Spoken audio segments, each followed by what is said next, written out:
Halo semuanya, assalamualaikum warahmatullahi wabarakatuh. Kembali lagi bersama Anita di sini. Cilah, udah kayak youtuber beneran. So, apa kabar teman-teman semuanya? Sebelumnya aku mau ngucapin terima kasih banyak bagi teman-teman yang sudah mengikuti videonya Anita. Dari video yang pertama tentang target Ramadan di awal Ramadan waktu itu, terus yang kedua ada tentang self love, yang ketiga ada tentang do not begging someone to stay, dan juga di terakhir ini aku mau bikin video khusus, nggak ada khusus sih sebenarnya, kayaknya kelanjutan dari yang kemarin-kemarin gitu. Intinya aku mau nge-recap apa aja sih yang udah aku lakukan kemarin, dan perlu digarisbawahi bahwa tidak ada hikmah sama sekali kayaknya di video ini. Jadi pure di sini cuma cerita aja, dan juga aku juga pengen cerita sedikit bahwa ini kayaknya akan menjadi video yang terakhir yang aku buat di bulan Ramadan kali ini, karena aku waktu itu pernah punya komit bahwa aku akan bikin short video di 60 detik gitu di setiap harinya. But end up I'm kinda a little bit overwhelmed karena kayak ngerasa aduh kayaknya ada banyak tertekan di sana, dan juga aku harus bikin materi dan sebagainya gitu kan. Akhirnya aku persingkat menjadi weekly, di setiap weekly, tapi emang aku uploadnya di YouTube dan itu lebih daripada 1 menit gitu. Dan di video ini adalah video yang keempat di bulan Ramadan kali ini, yang menandakan bahwa Ramadan akan selesai. Dan ini aku take berarti di tanggal 30, notabene-nya memang hari terakhir Ramadan. Nanti malam kita sudah tidak tarawih lagi, nanti malam kita takbiran menyambut hari raya Idul Fitri di 1 Syawal. So kalau misalnya ditanya apakah nantinya gitu ya akan bikin video lagi, masih pikir-pikir, karena ternyata aku merasa bahwa bikin video ini memang tidak sebegitu ribetnya seperti aku bikin satu video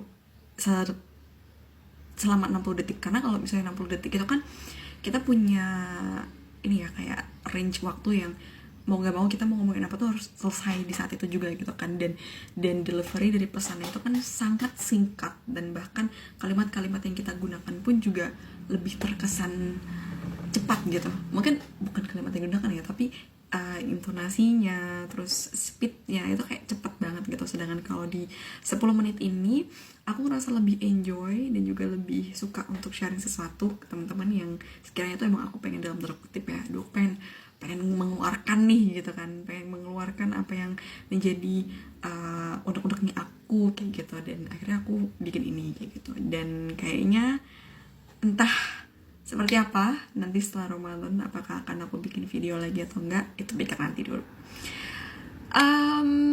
Kali ini sebenarnya aku pengen banget bahas tentang apa yang sudah menjadi pembahasan aku sebelumnya. Mungkin aku agak sedikit recap tentang do not begging someone to stay. Pada intinya itu aku menceritakan ke teman-teman, dan aku ingin mengajak teman-teman untuk ayo kita perlahan-lahan untuk tidak semudah itu memohon kepada orang, berharap kepada orang, dependent kepada orang, bergantung, terus juga bilang ke orang untuk tetap stay, yang kita merasa bahwa itu adalah salah satu wujud dari rasa sayang dan rasa cintanya kita terhadap seseorang gitu. Dan di akhir aku juga bilang bahwa kalau orang itu memang mau stay dengan kita, dan memang kita dipilih menjadi orang yang menemani dia sebagai partner, sebagai sahabat, sebagai teman, they going to do showing about their effort gitu. Jadi kayak akan kelihatan usahanya itu. Dan di akhir sebenarnya ini ada yang salah ya, maksudnya diksi yang aku gunakan tuh kayaknya terkesan lebih jahat sih, yaitu kalau misalnya kita memang sudah waktunya dibuang ya dibuang. Itu sebenarnya gak sesimpel itu ya teman-teman. Jadi maksudnya tuh kalau memang semisal kita itu memang bukan sudah tidak digunakan ya, tapi dalam perjalanan kehidupan seseorang tersebut memang sudah tidak lagi perlu adanya kita di lingkungannya dia, dan dia decide untuk I don't think so that I would be being together with you gitu lagi, ya sudah gitu. Maksudnya bukan dibuang sih, tapi lebih terkesan kepada dia yang sudah memasang boundaries untuk tidak ada lagi kita di sana. Ya berarti kita juga harus sadar diri bahwa kita juga tidak perlu berada di sekitarnya gitu. Bukan berarti dibuang ya, tapi ya memang kasarnya dibuang, tapi pada intinya kita menghargai bagaimana dia memiliki boundaries di sana. Dan juga ini menjadi sangat penting sebenarnya ketika kita berbicara tentang berharap atau bergantung kepada orang lain. ini tuh menjadi pembahasan topik yang paling mungkin kalau tanda kutip trending topiknya aku ya ketika menangani klien beberapa kali. Ketika mereka itu merasa bahwa aku hidup itu harus sama teman, aku itu hidup itu harus bersama orang lain, aku itu hidup harus bergantung sama orang lain. Karena kalau misalnya aku nggak kayak gitu, aku tidak terlihat seperti makhluk sosial. Well said, itu bener banget gitu. Tapi yang mau aku reminder tuh sebenarnya orang yang nantinya akan benar-benar peduli dengan diri kita, atau yang akan benar-benar tahu kita tuh maunya apa, atau orang yang bisa digantungkan seutuhnya, itu sebenarnya adalah diri kita sendiri. Kita bicara tentang makhluk dulu ya. Kalau misalnya bergantungan itu kan sebenarnya kan nggak boleh kepada makhluk ya, karena kita diminta, bahkan aku lupa nih, pada intinya hal yang paling menyakitkan itu adalah ketika kita menggantungkan kehidupan kita tuh dengan orang. Kita berharap sama orang lebih banyak, kita mohon orang untuk stay lebih banyak, bahkan kita tuh memohon bahwa orang itu tuh mampu membantu kita. Padahal sebenarnya yang perlu kita begging, yang perlu kita mohon, yang perlu kita gantungkan itu hanya kepada Allah, Tuhan semesta alam yang memang menciptakan kita. Selain daripada itu adalah diri kita sendiri. Itu sebenarnya yang waktu aku mau ngomong tapi nggak sempat karena waktunya udah singkat. Waktunya udah mau habis maksudnya. Karena apa? Karena again, ini adalah menjadi pembelajaran aku di video yang waktu pernah aku bahas tapi nggak aku upload tentang pertemanan, bahwa nantinya ketika kita itu sudah mendapatkan kehidupan yang lebih, bukan kehidupan yang lebih ya, tapi kayak ketika kita keluar dari comfort zone, zona nyaman kita akan menjadi bahwa satu-satunya yang bisa diandalkan dan yang bisa dipercaya itu adalah diri kita sendiri. Bahkan kalau misalnya kita mau begging sama orang atau dependent sama orang, itu tuh kita memang benar-benar harus picky gitu. Apakah memang dia memang oke untuk didependenkan, tapi apakah mereka juga mau simbiosis mutualisme dengan kita dan seterusnya gitu. Jadi pada intinya belajarlah untuk apa-apanya sendiri. Apa-apanya sendiri itu bukan berarti kemana-mana sendiri ya, itu konteks hal yang berbeda. Menurut aku apa-apanya sendiri itu adalah ketika kita tahu apa yang kita butuhkan, ketika kita tahu emosi kita negatif apa yang perlu kita lakukan, dan ketika kita perlu mencari orang untuk bersandar tuh kita yang paling pertama kali untuk menyandarkan diri kita selain daripada Allah. Maksudnya Allah yang pertama dulu baru kita. Sebenarnya itu yang mau aku bilang kemarin tentang lanjutan dari do not begging someone to stay. Nah, tadi seperti aku bilang di awal, aku lupa ya aku udah bilang ini atau belum, tapi memang pada intinya aku pengen bikin video tentang recap dari Ramadan kali ini. Dan sebenarnya juga aku itu beberapa kali selama di 1 bulan ini tuh menangani beberapa klien, dan di kliennya ini juga sebenarnya permasalahan yang paling utama itu tentang pola asuh orang tua. Dan aku pengen banget sharing tentang ini karena aku sangat concern dengan hal ini, apalagi waktu aku juga ada punya kesempatan untuk mengajar, dan ada perbedaan pola asuh yang memang orang tua tuh hadir dalam perkembangan anak-anaknya, dan orang tua yang mungkin kurang hadir, dan bahkan orang tua yang mungkin kurang aware akan hal itu. Cuman kayaknya bukan di video kali ini, dan recapan Ramadan pun juga bukan di video kali ini, atau mungkin di video kali ini aku juga nanti masih belum berpikir yang lebih jauh daripada itu. Tapi yang jelas yuk kita belajar untuk lebih menghargai diri kita, bahwa diri kita tuh punya boundaries yang kuat untuk menerima dan meninggalkan seseorang.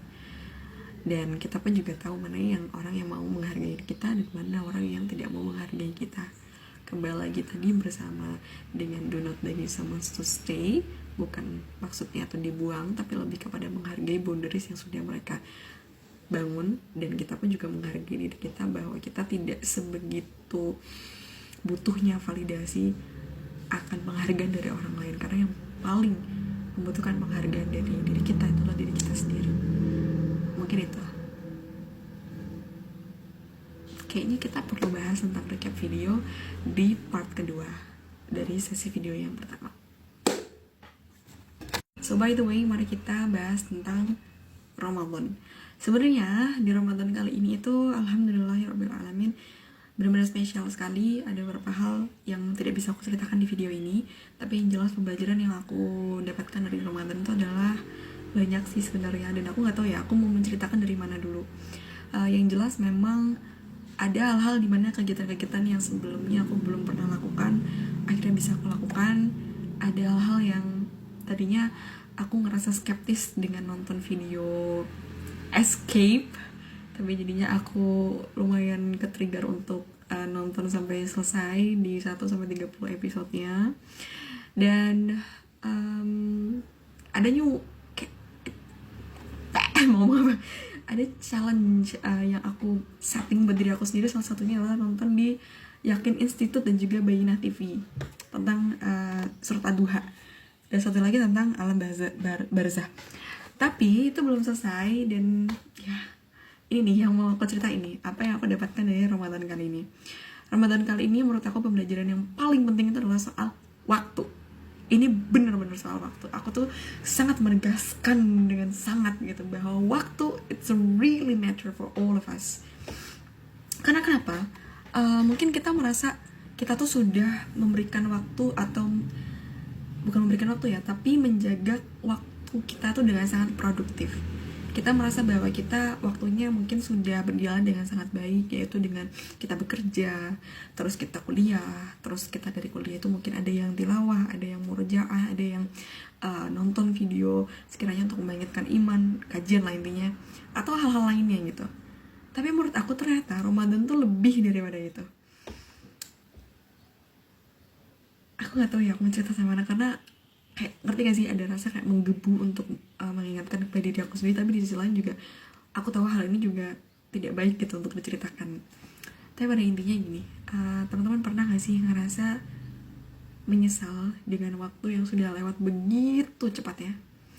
Aku nggak tahu ya, ini aku aja yang ngerasain, aku doang yang ngerasain, atau teman-teman juga gitu. Tapi Ramadan kali ini adalah Ramadan yang aku ngerasa itu paling cepat. Kayak kemarin nih aku ngerasa aku habis bikin target Ramadan di video yang pertama, tiba-tiba sekarang aku udah bikin recap Ramadan di tahun 2025 ini. Itu rasanya tuh kayak sangat cepat sekali. Dan aku pun juga nggak tahu kenapa ya, tapi aku juga merasa bahwa akhirnya ada sedikit regret atau penyesalan yang aku rasakan. Salah satunya itu ya karena tidak memanfaatkan dengan baik dan benar sebagaimana seharusnya tuh Allah perintahkan kita tuh benar-benar memanfaatkan dengan baik dan benar soal waktu ini.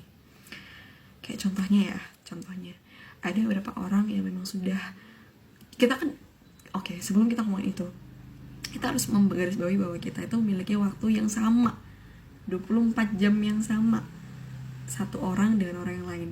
Nindi dengan adik, Nindi dengan kakak, Nindi dengan orang tua, Nindi dengan orang-orang di luar sana yang mungkin kita belum pernah kenal sama sekali. Tapi 24 jamnya itu sama. Sama-sama bekerja mungkin, sama-sama kuliah mungkin, sama-sama menimba ilmu, sama-sama mengajar, sama-sama ABCDE.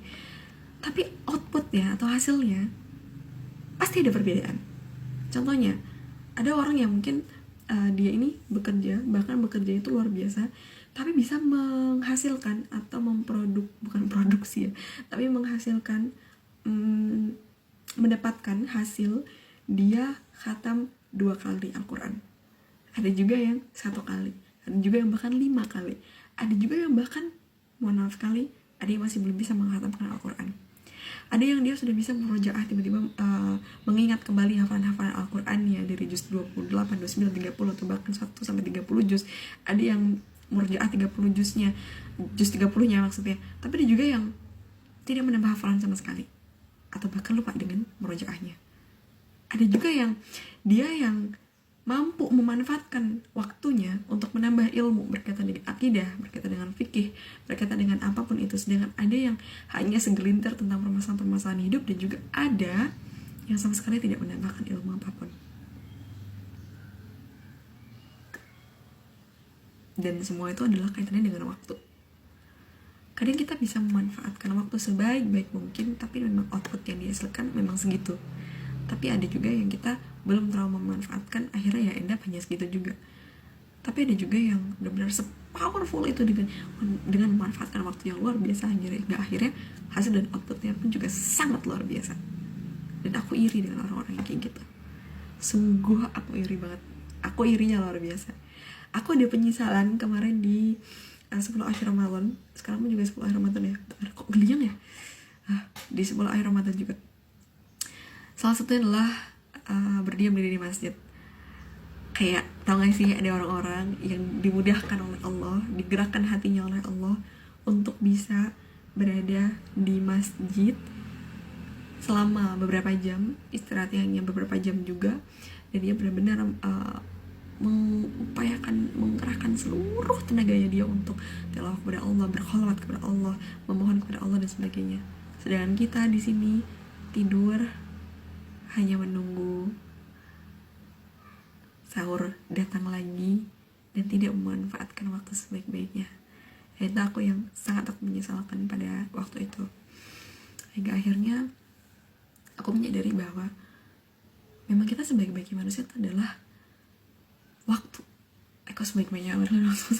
Sebaik-baiknya kita adalah bagaimana kita memanfaatkan waktu itu. Waktu itu penting, umur itu penting, masa muda itu penting. Dan aku tuh benar-benar menyadari bahwa waktu itu benar-benar penting. Bahkan ketika aku buat video konten kayak gini, aku tuh merasa video ini tuh kurang nendang ya, tapi kurang memproduce banyak gitu. Kayak berkata tenagaku tuh kayaknya masih banyak bisa dipakai untuk membuat video-video yang lebih daripada ini, cari materi, cari apapun itu dan sebagainya. Tapi kesannya tuh kita merasa bahwa ya waktu pas Ramadan kan kayaknya waktu dimana kita tuh kalau bisa banyakin tidur kan, biar nantinya kita baca Al-Quran, kita sholat, kita capek, kita tidur, kayak gitu-gitu ya. Tapi dari kemarin tuh aku menyadari bahwa waktu tuh lebih penting daripada apapun sih. Dan aku juga agak sedikit menyesal karena tidak memanfaatkan waktu itu dengan baik. Karena dengan waktu kita akan tahu target mana yang benar-benar perlu diselesaikan. Karena dengan waktu kita benar-benar mampu untuk mendekatkan diri kita kepada Allah. Karena dengan waktu juga kita tahu spare waktunya seberapa banyak untuk dunia dan untuk akhirat.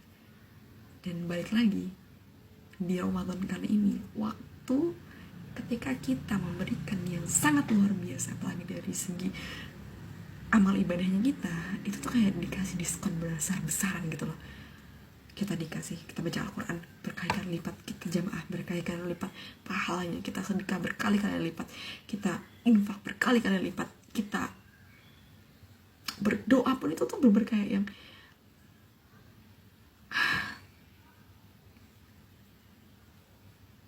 mungkin itu sih yang aku sangat menyadari betul bahwa kalau aku bisa belajar satu hal tentang Ramadan adalah tentang waktu. Tentang waktu, bahwa waktu itu luar biasa singkatnya. Well, karena sudah terakhir, semoga itu menjadi pembelajaran kita di hari esok. Dan taqabbalallahu minna wa minkum. Bagi teman-teman yang melaksanakan, semoga amal ibadah kita diterima oleh Allah. Dan jangan lupa gitu ya, selain dari waktu, kita juga memohon bahwa semoga amal-amal ibadah kita juga diterima oleh Allah. Karena mau seberapa waktu pun yang kita spare waktu untuk Allah, apalagi ketika kita beramal ibadah untuk Allah tapi kita kurang ikhlas, dan kita pun juga tidak mendapatkan rahmat dan keriduan dari Allah pun juga pasti akan sia-sia. Jangan lupa kita terus meminta bahwa semoga Allah kabulkan, semoga Allah terima amal ibadah kita, dan semoga Allah kabulkan setiap doa-doa yang kita panjatkan, dan semoga Allah ampunkan dosa kita di Ramadan kali ini. Dan juga selamat Lebaran bagi teman-teman yang merayakan. Happy Eid Fitri, bener gak ya aku bilangnya, tapi selamat Lebaran, selamat Hari Raya Idul Fitri bagi teman-teman yang merayakan. Dan juga minal aizin wal faizin, mohon maaf dalam aku bikin video mungkin ada yang susah, ada yang salah, dan terima kasih banyak karena sudah mendengarkan hingga di 4 video ini. Terima kasih, sampai jumpa di video selanjutnya yang aku gak tahu bakal kapan, karena kita bahasnya lebih deep lagi, yaitu soal pola asuh orang tua. Mungkin itu aja. Wassalamualaikum warahmatullahi wabarakatuh. Terima kasih semuanya. Selamat Hari Raya, selamat birrul walidain semuanya.